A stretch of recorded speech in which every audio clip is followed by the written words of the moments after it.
அத்தனை செல்வமும் உன்னிடத்தில் நான் பிச்சைக்கு செல்வது எவ்விடத்தில்?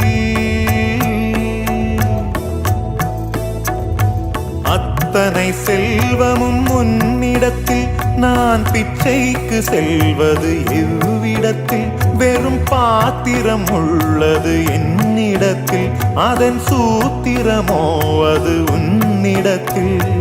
ஒரு முறையா இருமுறையா பலமுறை பல பிறப்பெடுக்க வைத்தாய்.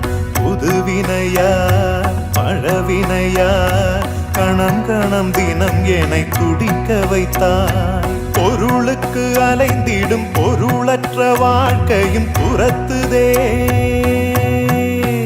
உன் அருள் அருள் அருள் என்று அலைகின்ற மனம் இன்று பிதற்றுதே.